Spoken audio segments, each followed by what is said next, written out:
Well, good afternoon and welcome to another FS Club webinar. I'm based here in London, but our special guest today is Professor Stefan Eich, and Stefan's dialing in from Princeton, New Jersey. He normally teaches at Georgetown University, but he's on research leave at the Institute for Advanced Studies in Princeton. Now, you may remember that we, in fact, had Robert Dijkgraaf about 18 months ago talking about the usefulness of useful knowledge, and you'll begin to wonder what actually goes on at the Institute of Advanced Studies. I thought that's where Einstein studied physics and all of that. Well, they do, but we're going to see some interesting relationships today in the various studies as Stefan talks us through the currency of politics, the political theory of money from Aristotle to Keynes. Now, you'll know me, I'm Michael Mainelli, I'm one of the directors of Zien, and I'm able to participate in so many of these fantastic webinars simply because of the tolerance, generosity, and wide-ranging interests of our many sponsors around the world.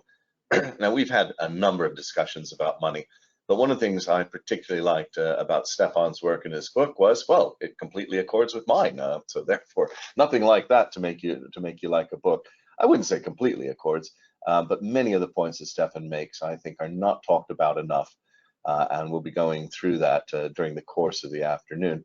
But I'll just share with you one brief moment in time, and that's that about 20 years ago, when I became interested in the nature of money, in the role that I have, I would frequently have dinners with chief economists of major investment banks. And I began to seriously torture them by pretending that I was a 4-year-old girl. And I would just simply say, what is the nature of money? Well, everybody knows that. Well, yeah, but what is it? Well, it's about value. What's value? And I could be an absolutely tormentuous 4-year-old girl.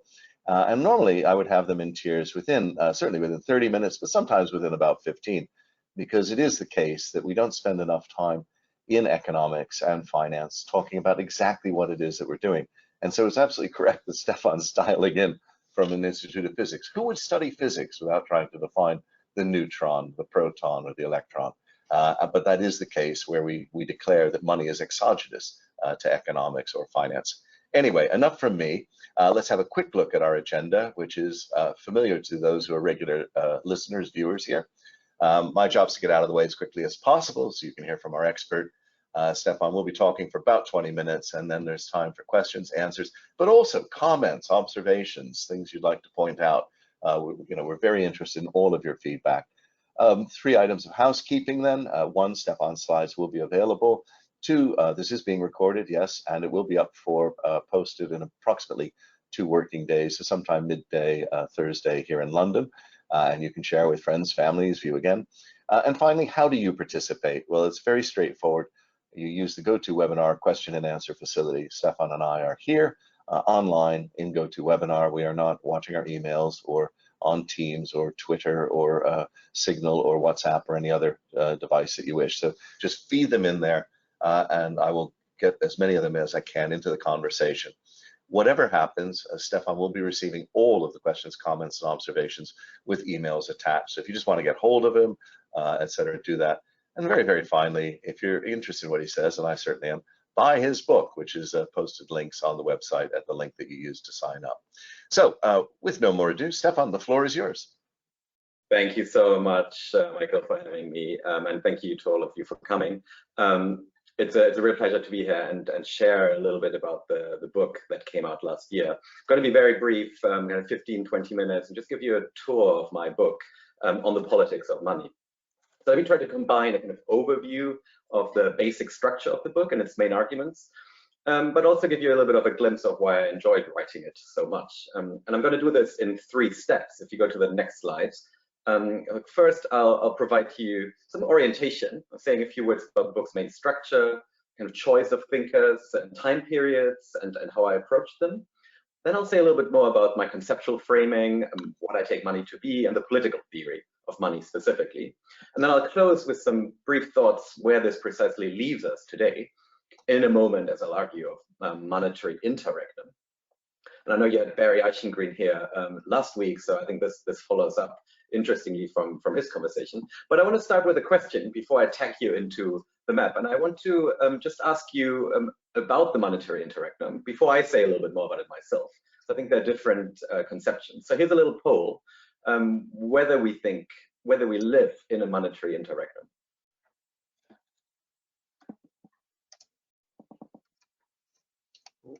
Right. Well, here we go. Do we live in a monetary interregnum? So no, everything is going swimmingly. Yes, the existing model is in crisis. Or the third one, maybe it's only possible to know retrospectively. Stefan, it's a very opinionated audience here, as we find. So no problems here. Oh, 3/4 have voted, so we'll just, oh, nope, going up further. We'll display the results now then. Well, it definitely looks like the last two. Yes, there's a crisis, or maybe, but not many believe everything is going swimmingly. Only 5%. Any thoughts from you? Prudent majority there of hesitating, very, very good, and a substantial number of people who do think that something is in crisis. Now, I didn't define monetary interregnum, and I just want to say a little bit more about what I have in mind, because it's not so much the idea that we're witnessing some imminent shift in the system, the collapse of the dollar system. I'm actually quite skeptical about those pronouncements. What I have in mind, and I think what does get something really profoundly right, is that in some way we're in an ideological monetary interregnum. Right? So the idea of monetary interregnum in that sense has been put forward by Adam Tooze, for example, and others. And what it's meant to purvey is not a prediction, not a claim about the fragility of the dollar system, far from it, but instead the idea that the myth of neutral money, the myth of money beyond politics, is somehow dead since the financial crisis.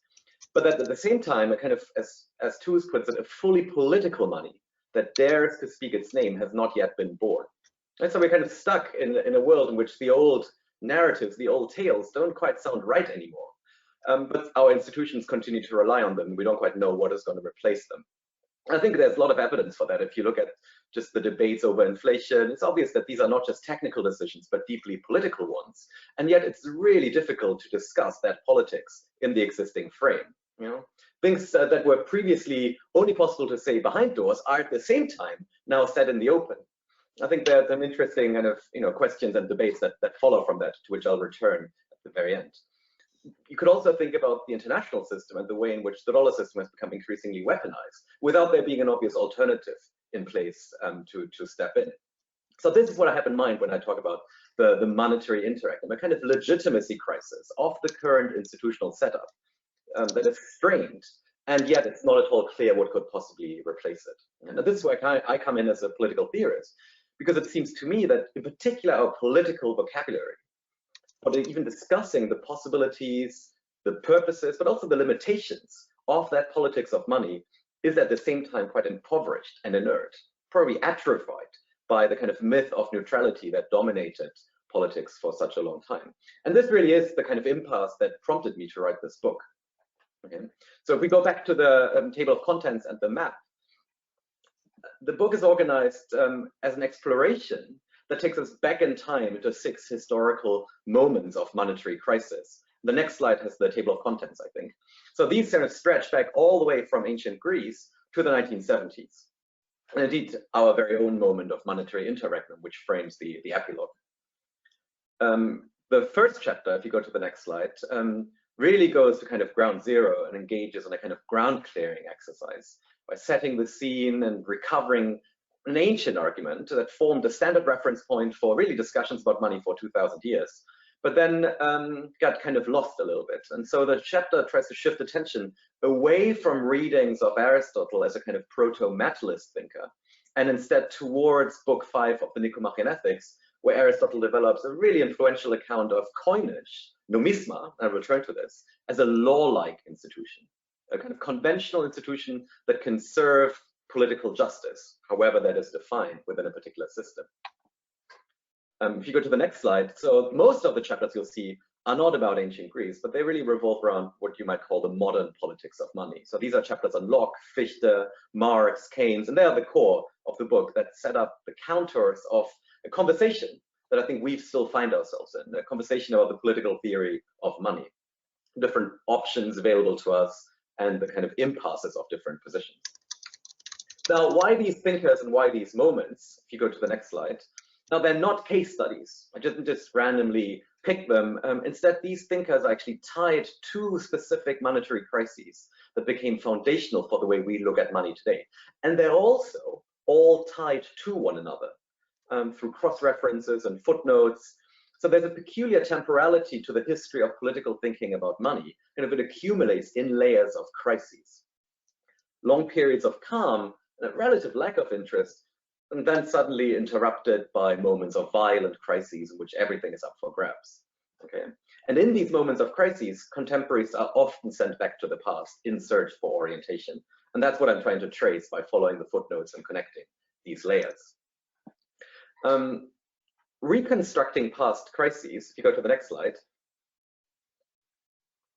produces then, I think, a kind of map, a kind of cartography, or at least it allows us to map these different moves in a kind of multi-dimensional map, competing but also complementary layered political theories of money that stand in conversation with one another. Right? And so that exercise of cartography and mapping is really at the heart of what the central chapters are doing in the book. If you go to the next slide. So I'm not going to go into a deep detail here, but this is just like a first glimpse at what that map might look like, and I can say more about it in the Q&A. But you can essentially map different responses and traditions in a layered manner to one another. Right? So Aristotle's account of currency as a political institution produces in modernity in some way either an argument for monetary sovereignty, which is the kind of Fichtean track, or a Lockean politics of monetary depoliticization, where money is simply to consider too important politically to be left to politics. Both positions obviously have, resonant contemporary echoes, and we can continue tracing them through into the 19th century in the form of popular monetary reform proposals, demands for republicanizing access to credit, and we can add more familiar names to it. Hayek, I think, who falls somewhere on the kind of sound money, Lockean lineage, and then Marx and Keynes, who don't fit initially, and I think have given historians of money quite a lot of trouble as a result, because Marx in some way, I think, reacted critically against both the Lockean account of sound money, but also skeptically against the possibility of transforming the monetary system. Right? Instead, for Marx, altering the monetary system without touching the underlying system of production misunderstood causes for effects. Okay?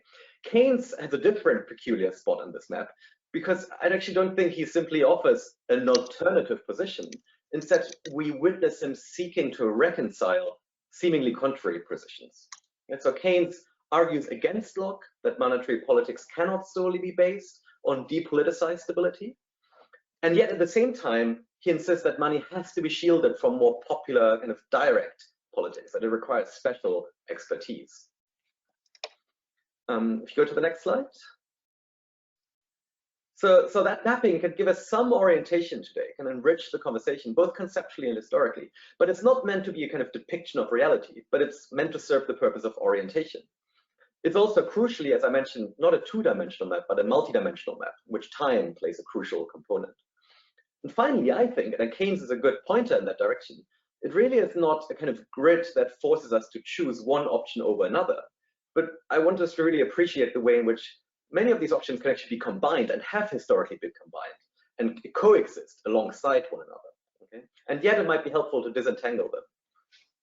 So read in that way, I think the map can remind us of the long histories of familiar contemporary positions, bring them into fuller view, bring into view what has been obscured over time, but it doesn't tell us where to go. Right? It can give us a better sense of what resources we would have to familiarize ourselves with if we knew where to go. And it might help us, what our destination might be, given our values, given our preferences. So it's a tool, it's a map. Let me move to the political theory of money, the middle part, and just say a few words about my approach, some key framings that ground my investigation. So next slide gives you a bit of background on what I take money to be.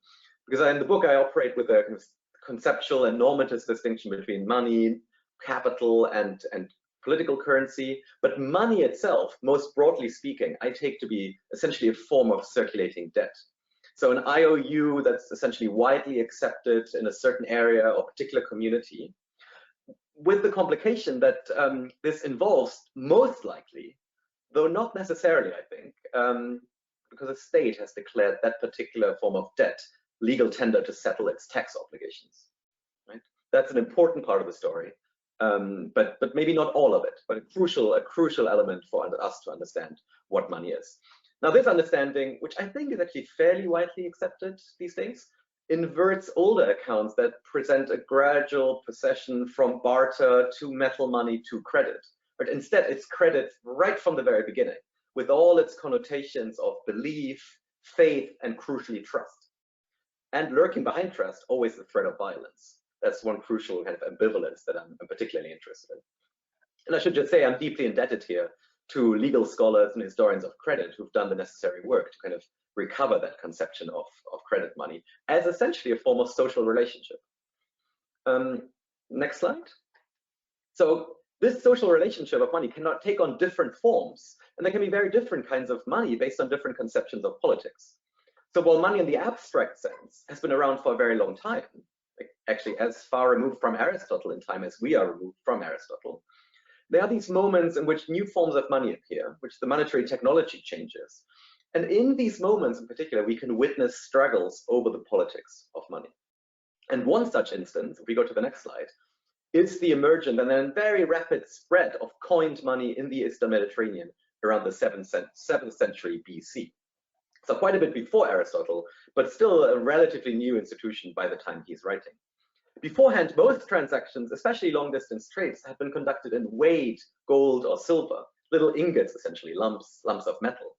So while money existed for millennia, that invention of coinage in the 7th century BC in Lydia, contemporary Turkey, added a new political dimension to it. And interestingly, if we go to the next slide, something roughly contemporaneously happened in India and China, where we similarly witness the invention of coined money in roughly the same time period. There's a big debate of why exactly we see this, whether there were connections or how do we explain these developments. Now, if we go to the next slide, I'm just going to say a little bit more about that ancient Greek conception, because it's really important to appreciate the way in which the ancient Greek polis, the city-state, right, the thing from which we get the word politics, essentially emerges alongside a new monetary institution. A new monetary institution that politicized money in the form of currency. It's very illustrative here to look at the way in which the ancient Greek word for coinage, nomisma, referred directly to anything that was collectively sanctioned. And as such, it actually shares a root with the Greek word for new kind of law, nomos, conventional law instituted by and for the political community. All this illustrates, I think, if we go to the next slides, the ways in which money isn't just simply a neutral economic technology, but it's a side of manifold political struggles. And it's always entangled in questions of power. And there is a particular kind of power, I think, that's associated with money. Not just the power that derives from having money, but the power to create money and the power to govern the creation of money.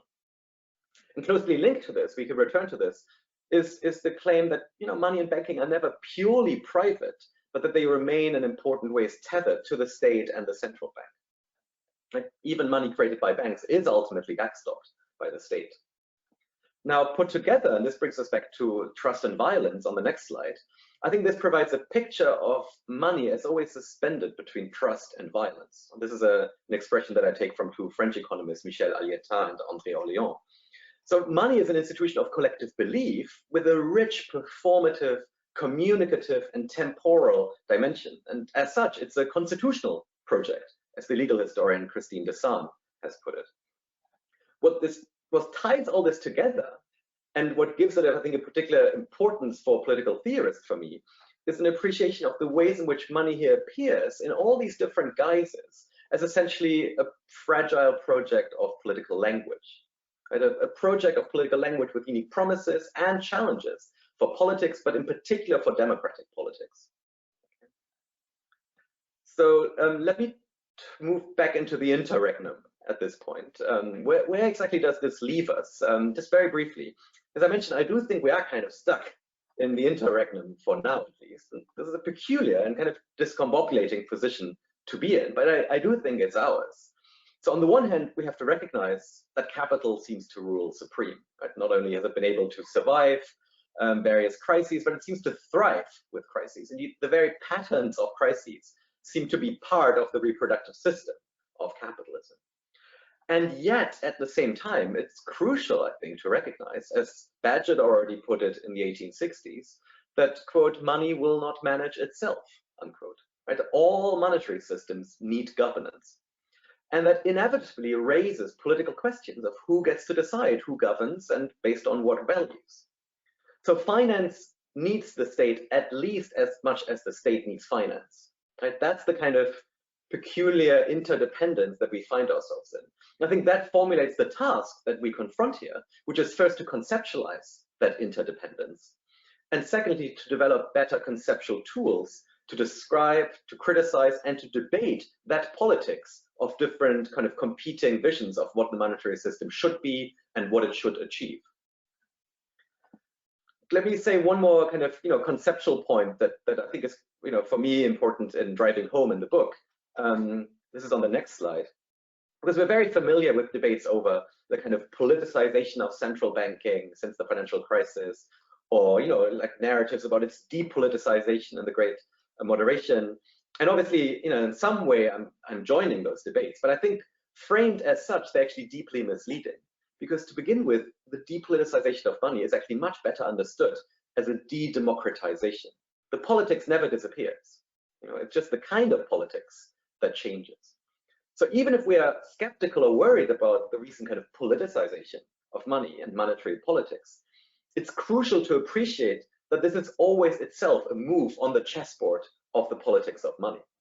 So even where it announces itself in a kind of anti-politics, money is always already political. That doesn't disqualify arguments for kind of shielding money from politics, but it recognizes that those arguments are themselves political arguments that actually need to be defended rather than naturalized or taken for granted. But they need to be articulated and subject to criticism in open public debate. Inversely, this also has a flip side, because various calls to kind of repoliticize money are essentially empty or even potentially reckless if they fail to articulate what kind of politics is meant to be injected here. Right? What's the normative purpose of calls to repoliticize money? What's the tacit conception of politics that underwrites such calls? Is it to bundle money in the hands of one?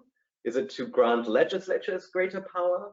Is it meant to open up, debates to democratic decision-making in other smaller fora? What is the conception of politics? What's the conception of democracy that's being brought in here tacitly? So those are the kind of debates that I would, like to move towards. So I've added one more poll, not to catch you out. There's no right or wrong answer. And as you'll already, get from listen to me, the point is much more to debate what we mean by democratic, rather than kind of a simple yes or no. But I'd just be interested in what the sentiment is. Great. Well, the poll's up there, and again, they're very fast off the mark, Stefan. Really, Great. really so good. Do you think the monetary system or monetary policy should be made more democratic? Yeah. Yes, no, or not sure. Well, the one thing our audience is never not sure about, or sorry, sure about, is that they're never not sure about giving an answer. So we're just going to pull that result back with virtually everyone having voted.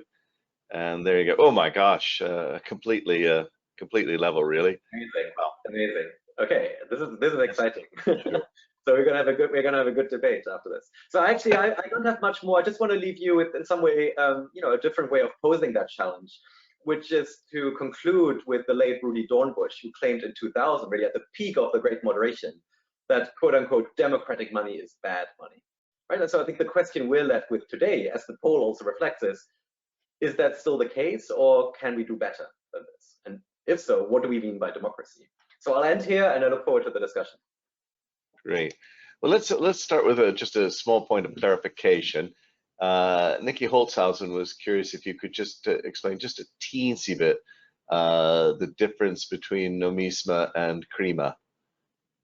Yeah. So if you look at many ancient texts, Aristotle and others, both of these words are often translated as money.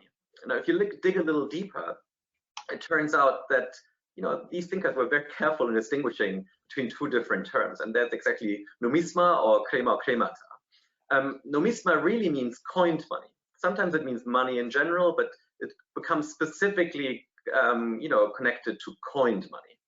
Whereas kremata is really wealth, and including non-monetary wealth, land, for example.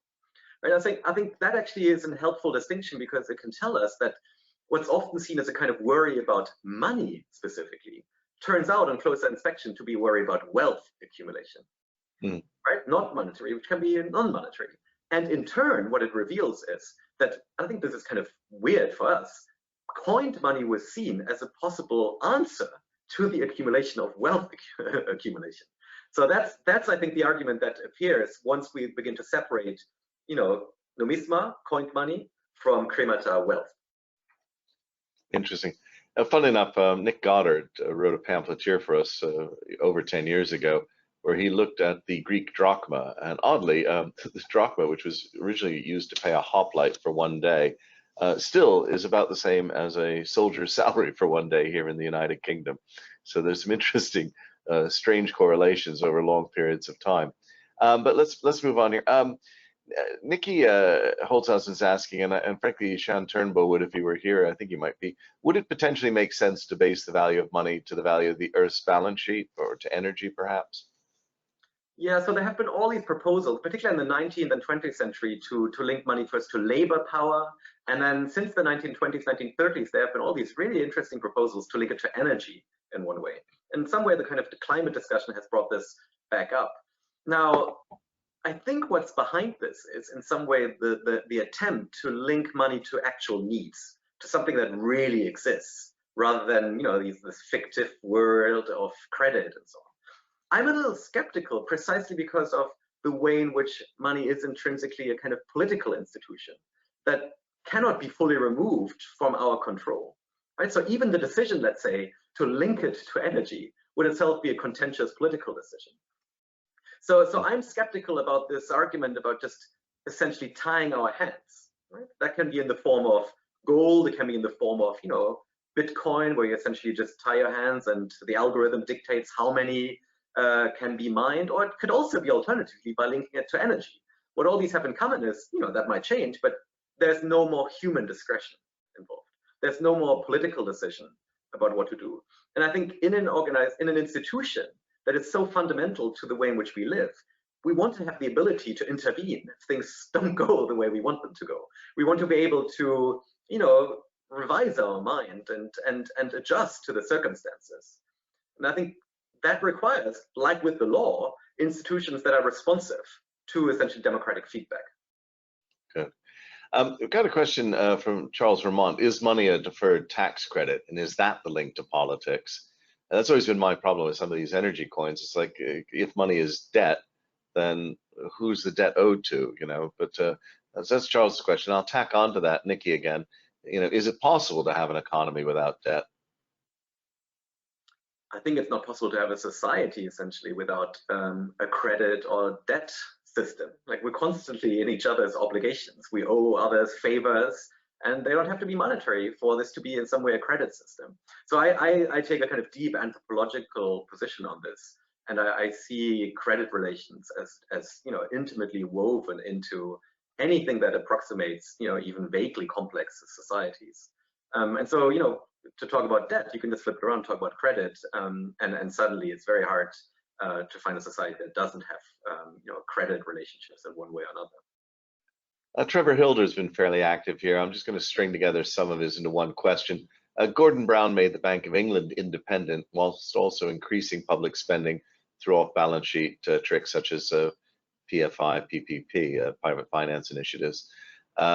The mandate of the Bank of England, though, is politically defined, and the staff are all appointed by the Treasury. How is that politically independent? Yeah, I'm very interested in this whole discourse about central bank independence, because I think it's one of those other kind of dichotomies that really has entrapped us, like the repoliticization versus depoliticization. We really need to get out of debates for or against central bank independence, and instead precisely ask this question: what is independence here? What does that mean? And I think that requires articulating the ways in which decisions are clearly accountable to legislatures, but they're also meant to shield central banks from certain pressures. And we can evaluate those kind of democratic gains or losses, but that requires quite a bit of articulation and reimagining also, depending on different circumstances. But the other thing that I think gets lost in the discourse about independence is that what's being rendered independent here is it's independence from democratic electoral politics. It's not independence from other stakeholders like financial markets, right? Like, there's a deep dependence, by contrast, on the part of central banks who require banks to essentially pass on their monetary policy decisions. So I think like a proper discourse about central bank independence would require a deeper discourse, when Paul Tucker has done some great work on this, of what that accountability link exactly should look like, the mandate part, if we are to delegate. And secondly, how we could articulate central bank independence in a symmetric way that also, preserves some kind of independence towards financial market actors. Yeah, well, there are a number of jokes that run along the lines of there's a man in a computer room with a dog, and what's the man there for? He's there to watch the computer. What's the dog for? To make sure the man doesn't interfere with it. So there are lots of ways that we want to ensure that we don't interfere in what are long-term systems with short-term measures. I would point you to, quite interestingly, one of our great successes in the last year has been the issuance by both Chile and Uruguay of policy performance bonds that tie the interest rate to their climate change targets. So they're bound for 20 years to try and meet them, and they're doing that to convince people how serious they are. Or inflation-linked bonds. So I don't think it's just Bank of England independence or any central bank's independence, but we do have that paradox. That's the point I think you're trying to make, which I agree with, that we want to be democratic, but we also want to make sure that we discipline ourselves. So it's a bit of a reverse of the Aquinas. I want to be virtuous, but not quite now. So we want to hold on to it.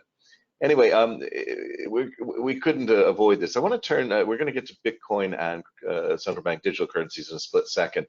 But just before we do so, Alex Murdoch reminds us that there's a whole bunch of social credit systems which have been around for, well, several hundred years. We have in France the Grand Dussel.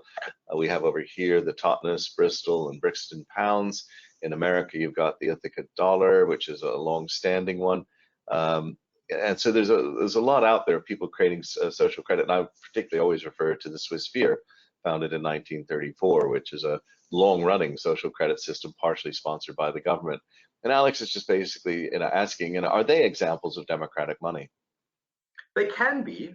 So first of all, I think there's a wide range of technical differences of whether these proposals are actually able to create credit, or whether they're essentially just kind of confining the circulation of a kind of local currency that is always exchanged one-to-one with the existing amount, or whether there is actually a capacity to create credit that wouldn't otherwise exist. But I think it is a way to kind of at least, tie monetary systems closer to, other, concerns that we have. At the same time, I would add as an important component to the democratic debate, the way in which decisions are being made. Right? So it would matter in that case who actually runs the Bristol. Who actually is in charge of making these decisions? Is this, some kind of top-down initiative that might have economic benefits, but that certainly wouldn't qualify as democratic? Or is this actually a kind of, genuine community-driven, social credit system, which I would very much agree is an example of, a more democratic monetary system? Well, Trevor Hilder's corrected me. My apologies. I said Aquinas, and I should have said Augustine of Hippo. But thank you, Trevor. And we'll turn now to Bitcoin, if we may. Dan Feeney, how political is Bitcoin inherently? I think this is one of the big paradoxes, that Bitcoin is a great example of one of these things that initially presented itself as a way to break out of the political constraints that the kind of current monetary system imposes, to precisely decentralize money, removed from politics, no more, interventions. And yet, if you look a little more closely, it couldn't be more political as a vision. But it was tied to a very specific idea of what life is, what collective life is, what democracy is, what the state is, what politics could be. Okay?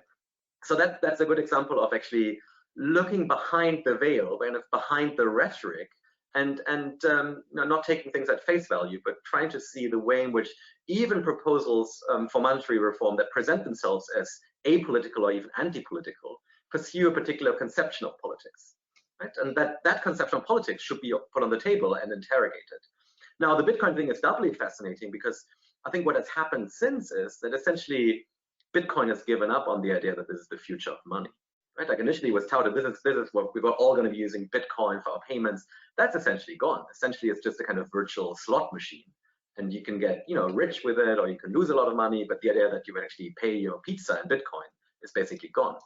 And alongside with it, in a really peculiar way, the language of democracy has resurfaced. Right? This is the kind of Robin Hood usage, the kind of zero commission trading platforms usage of the democratization of finance as having access to any of these financial products.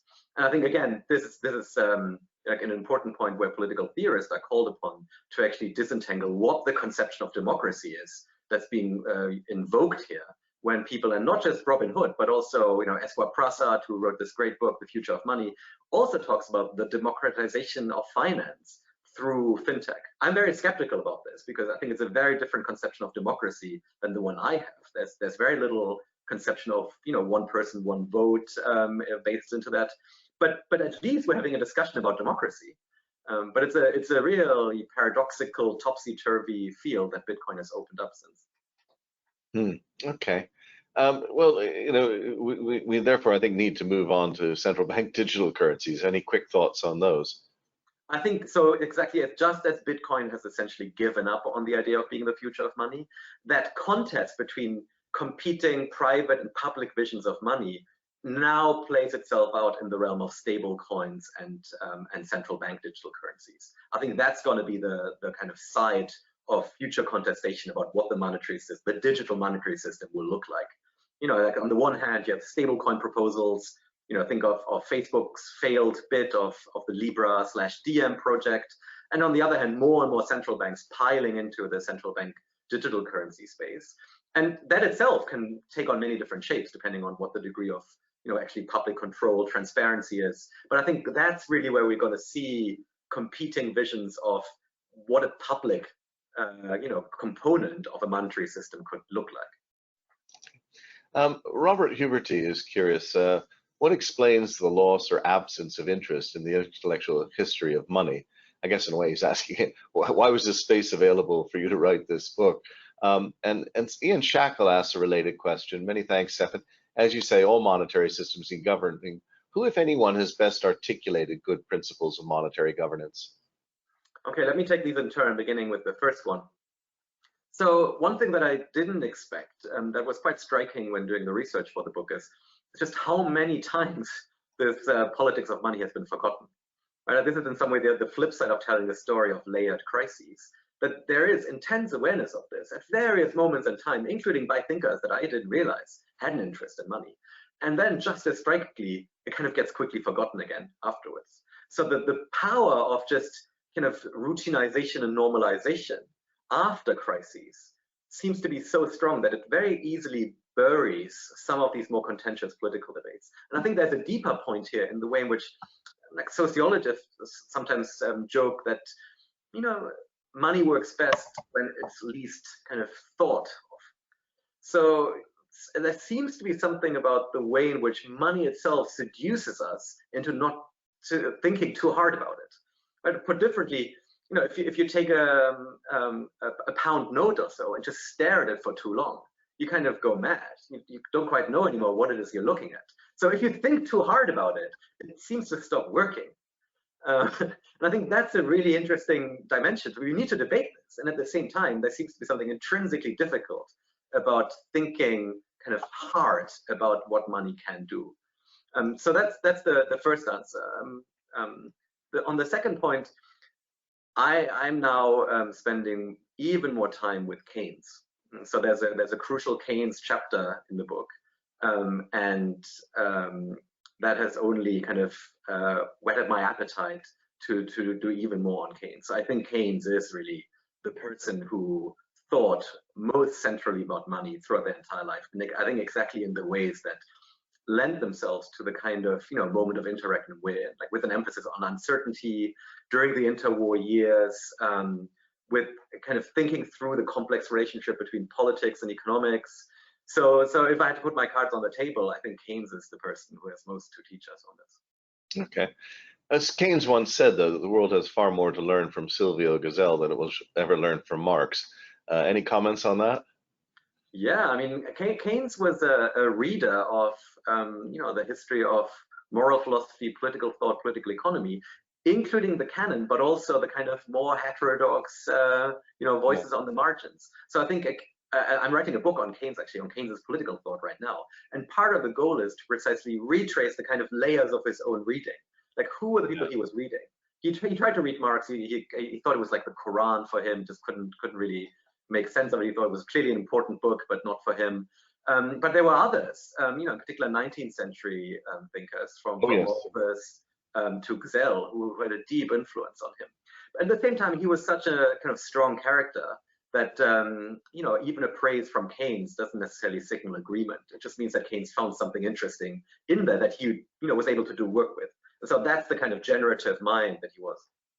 Well, I'm kind of a slightly partial to Gzell. Merely his Freie Wirtschaft to me is a very important book, and there are two other aspects of it, not just free money, but Freie Land and Freie Handel, which had a huge influence on the formation of the Swiss economy.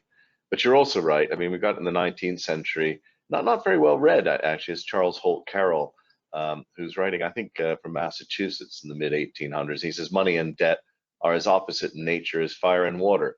Money extinguishes debt as water extinguishes fire. And that's very old stuff, nearly 200 years, and people seem to forget this in the debate. I'm just going to ask one take one last. There are tons of questions, by the way, and they'll all get sent to you. But just one last one from Dan Fionney. Does Stefan have an opinion to share regarding modern monetary theory?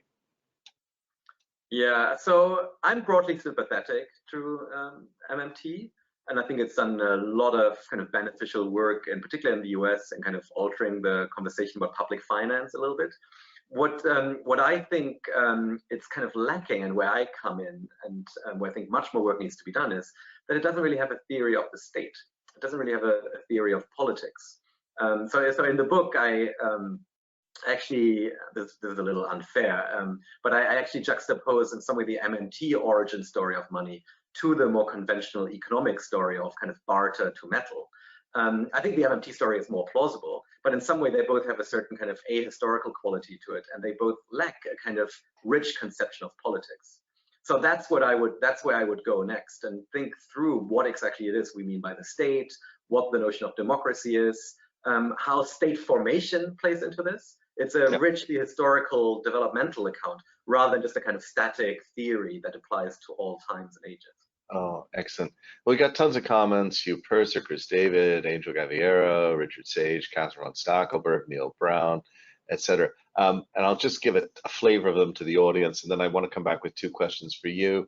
So there's a lot here about state-controlled money and the recent issues we had over here in the UK and the strength of the bond markets versus that. We've got some interesting comments on what does it really mean to be democratic or populist, etc. A number of people, Catherine in particular, still wanting to bring this back to some kind of environmentally based bit. And we've got a lot of questions as well about levels of public indebtedness, but we don't have time for all that. I just wanted to end on two questions. One is, just to restate your case, which was about the interregnum. Would you explain why you genuinely think this is an interregnum? And the second question is, you alluded to the need for a new language, a new vocabulary. Could you give us just one example of what that might be?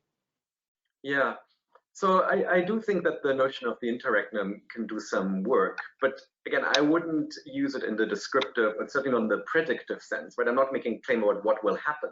I'm in some way making a political argument about the great need to think through the legitimacy and foundations of the current system, because they are not even nearly as stable enough as we long thought. And it's not entirely clear that they are able to respond to the many great challenges that are ahead of us, right? From climate to the kind of, just like stresses of the democratic system. So this is not just simply an argument about, central bank independence. It's simply an argument about democracy and our society, namely that if we don't rethink that relationship between how we govern credit creation and the democratic system, it's not just central banks that are going to be in crises, but the democratic system itself, right? Either because it's unable to respond to the challenges of the time, be it climate, or because there's a kind of loss of faith, a loss of the powers of the democratic polity. So that's why I'm quite committed to the notion of the interregnum as actually a way to channel those debates and produce a kind of richer discourse. In terms of an example of what that language could look like, I think the first step would be to precisely pierce the veil and show how behind seemingly technical discussions, there's often kind of some very concrete kind of political struggle going on. And so rather than, a bunch of MIT PhDs arguing over a technical point on which we, non-MIT PhD economists have nothing to contribute, I think the first step would be to essentially drag the language out of technical economics and make the political stakes visible again. And I think going into the history of political thought and highlighting some of these resources provides us tools for making visible the kind of element of power that's in there. And then we can go from there and begin to map out different visions. Well, that is wonderful. It's really terrible when we have authors on because, we sort of say, encapsulate several years' work into 20 minutes and then people kind of pile in and you're like, well, that was in the book too. But anyway, hopefully it inspires people to pick up the book, which is itself very inspiring. 3 quick rounds of thanks. Firstly, as ever, to our sponsors. I don't think any of them will be disappointed in us touching deeply on this subject and the politicization of what we all do in technology, economics, and finance. Next slide shows you some of the forthcoming events which we have. I won't read them to you, although Monday is going to be particularly interesting. We rarely get a view from the Philippines, and we actually have the head of the Philippines SEC and finance area talking to us, so do dial in for that one. But the real round of thanks has to go to the audience. Sorry there, Stefan. You've been, wow, just a very vibrant today. Stefan will get them all. But no, seriously, Stefan, you've been excellent. I really appreciate the very short, sharp pressy, and I totally agree with your point. It's time that we had more of these discussions from which this vocabulary hopefully will emerge. And we hope to share that journey with you. I hope perhaps over the years, if you might come back at times as you punctuate your voyage of intellectual discovery. Thank you so much, Michael, and thank you again to the audience. This was a real pleasure.